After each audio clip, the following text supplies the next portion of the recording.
تو صحابہ کرام خیال رکھتے تھے امام کی بد دعا سے بچیے، جس دن امام صاحب بد دعا کر دیں گے آپ کہیں کے نہیں رہیں گے۔ حدیث صحیح بخاری کتاب الاذان حدیث نمبر 755۔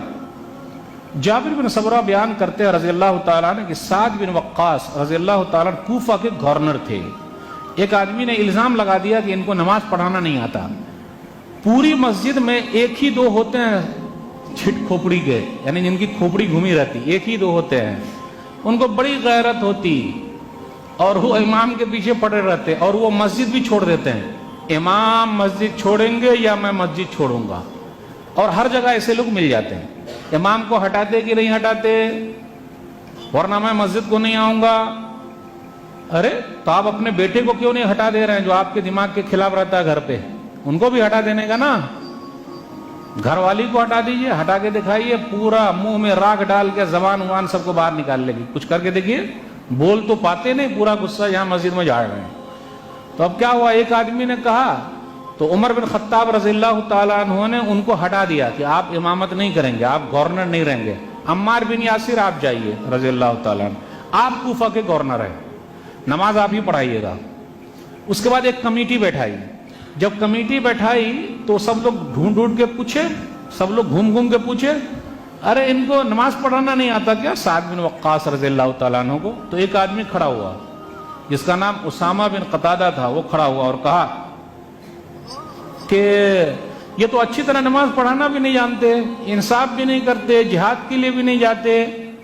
الزام لگایا، تہمت لگانا، الزام لگانا ایک ہی دو لوگوں کی طرف سے ہوتا، بقیہ سب لوگ چاہتے امام صاحب رہیں، لیکن ایک ہی دو لوگ صرف بولے نہیں امام صاحب نہیں رہیں گے۔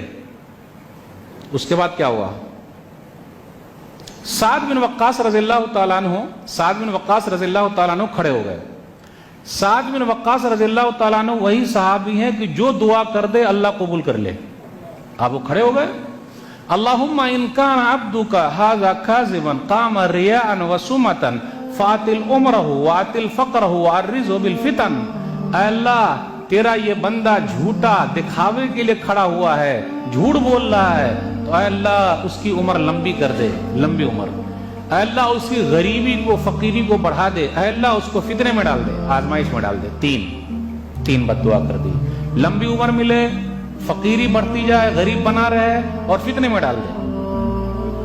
راوی بیان کرتے ہیں کچھ دنوں کے بعد یہی اسامہ بن قتادہ گھوم رہا تھا اور اس نے کہا اصابتنی دعوت سعد، مجھے سعد بن وقاص کی بد دعا لگ گئی ہے۔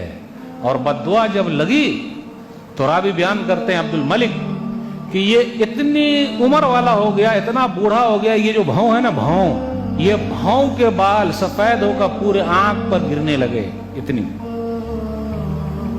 اتنا بوڑھا پا گیا، اتنا بوڑھا ہو گیا۔ اور اتنا ہی نہیں، یہ روڈ پر جاتا، راستے پر جاتا اور لڑکیوں کو چھیڑا کرتا تھا بڑھاپے میں۔ تو لوگ کیا بولتے، بڈھا سٹھیا گیا ہے۔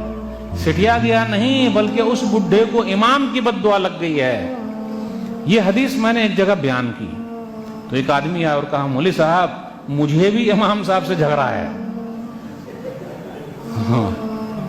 تو میں بولا تو اب کیا کرنا ہے؟ تو بولا اس کا حل آسان ہے، امام صاحب موجود ہیں، مل لیجئے۔ 2 جگہ پہ ایسا ہوا ہے، تو واقعی ان کی دوستی ہو گئی، ملے، روئے کہ اگر وہ بد دعا کر دیں گے تو ہماری سب سمپتی خراب ہو جائے۔